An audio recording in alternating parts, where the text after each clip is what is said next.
être un enculé, ça paye. Alors, pourquoi est-ce que je te dis ça? Je te dis ça parce que je me rends compte, encore une fois, qu'à l'étape où je suis, moi, en tant qu'entrepreneur, malheureusement, effectivement, c'est souvent les grands méchants qui vont s'en tirer. Alors, ça sort pas de n'importe où. Et là, aujourd'hui, je vais pas te sortir une citation de je ne sais qui ou philosophique. On va juste rester très terre à terre et on va parler concrètement. J'ai l'impression que ceux qui souffrent le plus dans la société, c'est ceux qui sont et gentils et bêtes. D'accord? Plus tu es gentil, plus tu risques de te faire avoir, surtout quand tu es trop gentil. Mais quand tu es bête, en plus, un peu niais, tu vois ce que je veux dire, là, tu n'as rien pour toi. Très souvent, quand tu es intelligent, tu vas avoir des personnes en face de toi, quand ils ont du savoir et qu'ils ont parfois même du pouvoir en fonction de leur fonction, ça va être des personnes qui vont être dédaigneuses. Par exemple, je t'ai déjà fait un exemple sur cette chaîne avec un juriste au cabinet de Paris que j'avais trouvé vraiment très méprisant auprès de que ce soit plaignant, comme intervenant, comme accusé, etc.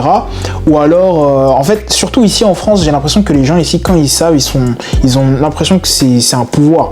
Et ils aiment le mettre en avant. Et ceux qui ont du savoir, qui ont du pouvoir, de par leur statut, de par leurs compétences, généralement, c'est des enculés, d'accord? On va se le dire, on va être honnête. Si vous avez remarqué, il y a ce biais un petit peu que lorsqu'une personne est vraiment gentil travail ou dans un espace social, en général les gens auront tendance à beaucoup plus prendre la confiance, demander des choses qu'ils n'auraient pas demandé à d'autres personnes, certaines personnes, parce que vous laissez marcher sur les pieds en général. Moi personnellement ça n'a jamais été mon cas, mais tout le monde peut faire preuve de faiblesse à un moment et toutes ces personnes là s'en serviront. Prenons un cas concret, vous le savez, moi par exemple je suis je suis un entrepreneur, aussi un sportif, réalisateur amateur et un petit peu plus récemment, j'ai lancé le protocole Batman. Un protocole qui te permet de t'améliorer financièrement, socialement, au niveau de ton développement personnel, etc., etc. Ce que j'ai remarqué, c'est que la plupart des gens, quand tu vas leur rendre service ou même leur donner de l'argent, ils ne te le rendront pas. Ou alors encore pire, ils oublieront ce que tu as fait pour eux, surtout si ça devient une habitude. Ne laissez pas les manques de confiance grappiller votre business, grappiller la personne que vous êtes, votre état mental ou quoi que ce soit. Ne leur laissez pas le temps de comprendre ce qui se passe, d'accord? Genre, en fait, il y a beaucoup de personnes, vous allez voir, ils sont gentils avec vous, ils sont trucs, mais ils vont prendre énormément la confiance. Toutes les choses que vous leur avez données, elles vont les prendre pour acquises. Et à chaque fois que vous allez leur dire oui, ce sont des personnes qui vont... C'est comme une bataille indirectement qu'elles vont gagner. En tout cas, c'est comme ça qu'elles vont considérer la chose. Alors que si ça va pas dans leur sens, oubliez vite. Tout d'un coup, la courtoisie va s'amoindrir. Tout d'un coup, voilà, il y a des choses qui vont être imposées. Le ton va changer. Je sais que ça paraît très abstrait un peu ce que je dis, mais vous le verrez, genre que ce soit quand vous prêtez de l'argent, que ce soit quelqu'un qui vous a aidé dans votre business ou autre, vous allez voir que très vite, parce que moi je t'ai fait ceci, bah toi tu me dois ça. Ou vice versa, tu vois. Je dis pas que forcément quand vous allez donner ou quand vous allez prêter ou quand vous allez faire quelque chose avec quelqu'un, il vous doit forcément quelque chose.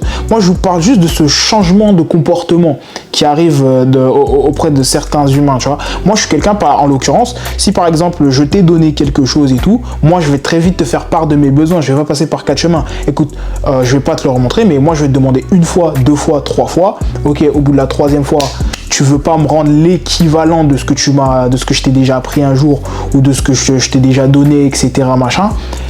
Les services, c'est pas que dans un sens. Tout ça pour vous dire, ne prenez pas de risques pour avoir à gagner. C'est pas parce que vous n'avez pas forcément besoin des autres, honnêtement. Enfin, quand vous allez aller vraiment loin dans certaines choses, vous allez avoir besoin.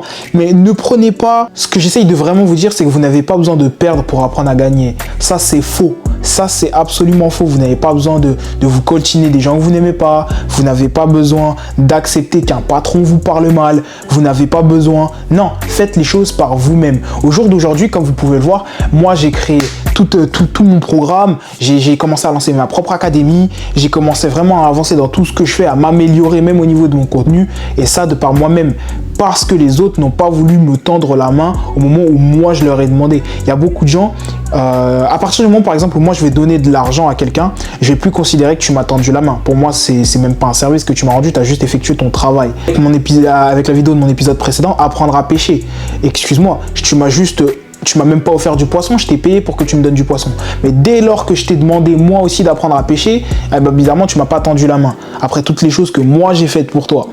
c'est dans ce sens-là où je voulais vous dire, vraiment faites attention avec qui vous collaborez, faites attention avec qui vous travaillez, faites attention, faites-vous confiance à vous et ne vous laissez pas avoir par le biais du survivant, par le biais de la confirmation, parce qu'il y a beaucoup de gens qui vont essayer de vous faire croire que non, refusez les opportunités. Et pour moi, le meilleur livre qui part de ça et qui est pour moi un de la trinité des livres que tu dois lire pour pouvoir entre guillemets t'améliorer. T'as pas besoin de lire des tonnes de livres de bullshit, etc. Non, juste là, le sujet dont je suis en train de parler, je vous en ai déjà parlé, l'essentialisme. Apprendre à savoir dire non aux gens autour de vous et apprendre à vous concentrer sur une seule chose à la fois. C'est ce qui fait défaut à énormément de gens. Enfin bref, les loups avec les loups, les porcs avec les porcs, vive la sélection naturelle. Si ce sujet t'intéresse encore plus, n'hésite pas à en parler avec moi via le protocole Batman ou alors mon académie. Le lien est dans la bio. On est tous ensemble. Les loups avec les loups, les porcs avec les porcs, vive la sélection naturelle.